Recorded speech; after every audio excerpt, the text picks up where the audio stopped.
योगी जी के बारे में कौन नहीं जानता। आज सभी उन्हें जानते हैं और साथ ही साथ कई सारे ऐसे लोग हैं जो आने वाले समय में उन्हें भारत के भावी नेतृत्व के तौर पे देख रहे हैं। लेकिन इस फिल्म में उनके पर्सनल लाइफ के बारे में भी बताया गया है। शायद लोग उन्हें सिर्फ योगी के तौर पे जानते हैं, एक ऐसा योगी जो उत्तर प्रदेश के मुख्यमंत्री हैं, एक योगी जो गोरखपुर, एक महंत जो गोरखपुर मठ के मठाधीश हैं, एक ऐसी परंपरा से आते हैं जिस परंपरा ने इस देश को काफी कुछ दिया है। इन सब के बारे में हम सभी जानते हैं। हम सभी जानते हैं कि आखिर योगी जी किन चीजों से जूझते हुए यहाँ तक पहुंचे हैं और वो आज उत्तर प्रदेश के मुख्यमंत्री हैं। लेकिन शायद बहुत कम ही लोग ऐसे होंगे जो उनके योगी बनने से पहले के जीवन के बारे में जानते होंगे और इस फिल्म में उस पहलू को बखूबी दिखाया गया है।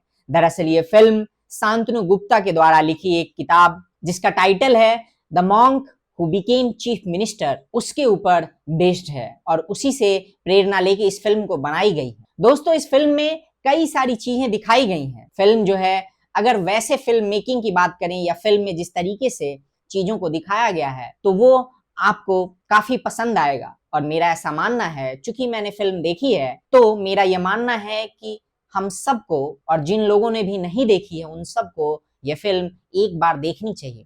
जब आप देखिएगा तो आपको पता चलेगा कि आखिर वो कौन से पहलू थे जिसने योगी आदित्यनाथ को योगी आदित्यनाथ बनाया। मुझे नहीं पता कि आप में से कितने लोग जानते हैं कि उनका जो नाम था, जो नाम उन्हें उनके परिवार ने, उनके माता पिता ने उन्हें दिया था, वो अजय सिंह विष्ट था। और अजय सिंह विष्ट से वो योगी आदित्यनाथ कैसे बने, क्या चुनौतियां आई, क्या संवेदनशीलता थी जब वो एक अजय सिंह विष्ट के तौर पे अपना जीवन यापन कर रहे थे, और किस तरीके से उनकी मुलाकात गोरखपुर मठ के तब के मठाधीश यानी कि उनके गुरु महंत अद्वैतानाथ जी से हुई, और फिर कैसे उन्होंने अजय के तौर पे उनको काफी प्रभावित किया। ये सारी चीजें इस फिल्म में दिखाई गई हैं। तो दोस्तों, आइए इस पे बात करते हैं और आपको बताते हैं कि आपको ये फिल्म क्यों देखनी चाहिए। दरअसल ये फिल्म आपको इसलिए देखनी चाहिए क्योंकि ये योगी जी के जीवन के बारे में है। ये उनके राजनीतिक जीवन के बारे में कम और उनके पर्सनल जीवन के बारे में ज्यादा है।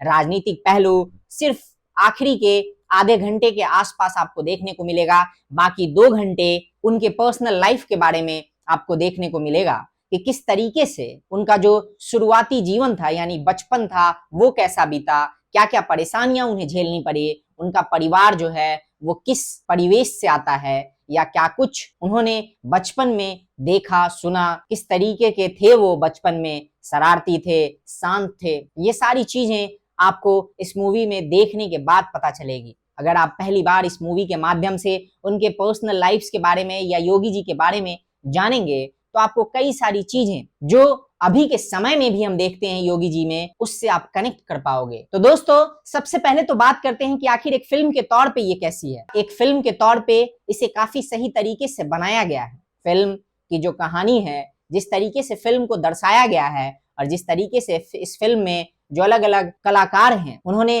जिस संजीदगी के साथ अपने कैरेक्टर्स को निभाया है, अपने रोल को निभाया है, वो वाकई काबिले तारीफ है। आपको इस फिल्म में शांतनु गुप्ता जी भी देखने को मिलेंगे एक सीन में। इससे इतर जो फिल्म के मुख्य किरदार में जो अभिनेता हैं जिनका नाम अनंत जोशी है, उन्होंने बखूबी काम किया है। इससे इतर इस फिल्म में आपको एक पत्रकार के तौर पे दिनेश लाल यादव निरहुआ वो भी देखने को मिलेंगे, और उन्होंने जिस तरीके से एक पत्रकार की भूमिका निभाई है, साथ ही साथ वो जो टच एक उनके बॉडी लैंग्वेज में, हाव भाव में या बोलचाल में वो लेके आते हैं, वो जो भोजपुरी पूर्वांचली जो हिंदी वाला टच है, वो भी आपको कनेक्ट करेगा। उससे भी आप अपने आप को कनेक्ट कर पाएंगे अगर आप पूर्वांचल से आते हैं या आप बिहार से आते हैं या यूपी से आते हैं। तो इससे इतर दोस्तों, आपको ये पता चलेगा कि आज जिस हार्ड टास्क मास्टर के तौर पे योगी जी जाने जाते हैं, दरअसल उसकी फाउंडेशन कब और कैसे पड़ी। जब वो कहते हैं कि कोई भी अगर बहन बेटियों की सुरक्षा में सेंध लगाने का प्रयास करेगा तो उसे अगले चौराहे पे यमराज से भेंट होंगे या यमराज के दर्शन होंगे। तो ये जो थॉट प्रोसेस उनके दिमाग में आया, वो किन परिस्थितियों की वजह से आया, ये चीजें आप इस मूवी को देखने के बाद कनेक्ट कर पाओगे। दोस्तों, आप सब ने देखा होगा कि कभी कभी योगी जी जो चश्मा पहनते हैं, जो गॉगल्स लगाते हैं, यानी कि उनके व्यक्तित्व का वो भी एक पहलू, उसको भी आप जब मूवी को देखोगे तो कनेक्ट कर पाओगे कि आखिर वो चीजें कैसे उनके अंदर हैं या वो क्यों झलकता है समय समय पे। ये सब कुछ आपको इस फिल्म को देखने के बाद पता चलेगा।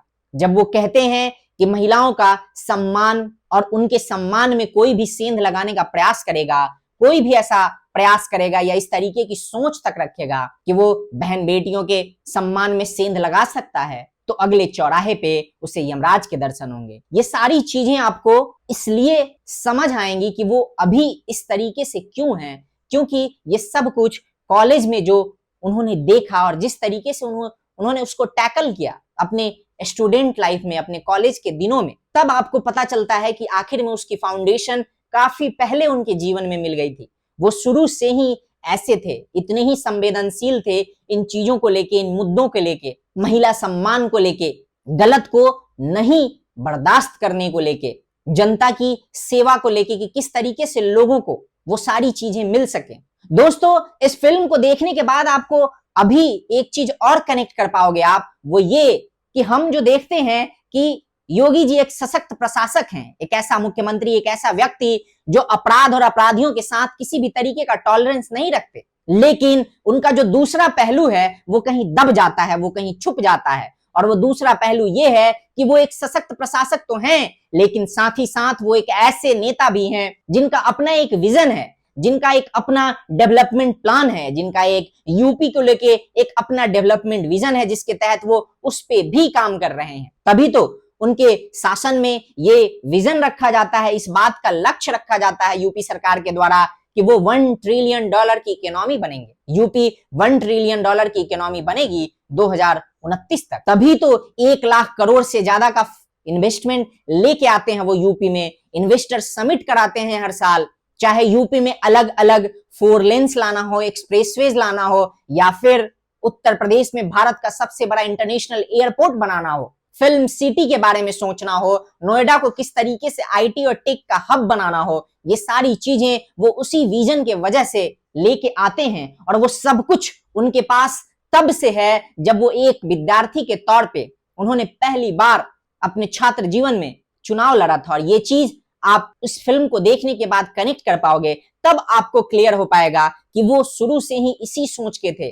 कुल मिला जुला के अगर कहा जाए दोस्तों, तो ये फिल्म देखने लायक है और आप सबको इस फिल्म को देखना चाहिए। जब आप इस फिल्म को देखोगे तो शायद आपको योगी जी के बारे में, उनके समर्पण के बारे में, उनके त्याग के बारे में, कि किस तरीके से उस व्यक्ति ने जो महज 21-22 साल का था, उस 21-22 साल के उम्र में उन्होंने ये फैसला ले लिया कि उन्हें योगी बनना है। गोरखपुर मठ के उत्तराधिकारी हो गए थे और 26 साल में वो सांसद बन गए थे। वो इसलिए हुआ क्योंकि उन्होंने 20-21 साल के उम्र में वो फैसला ले लिया कि उन्हें अब सांसारिक जीवन से अलग योगी की जीवन को जीना है। और दरअसल वो क्यों हुआ, वो निर्णय उन्होंने क्यों लिया, ये आपको इस फिल्म को देखने के बाद पता चलेगा। या फिर अगर आपने शांतनु गुप्ता जी की किताब पढ़ी है तो शायद आपको ऑलरेडी पता होगा। मैं आप सबसे यही कहूंगा कि आप सबको भी, जो लोग भी इस वीडियो को देख रहे हैं, जिन्होंने फिल्म देखी है, आप कमेंट में बताइए कि आपको कैसा लगा। और जिन्होंने नहीं देखी है, मैं आप सबसे आग्रह करूंगा कि आप सबको भी ये फिल्म देखनी चाहिए।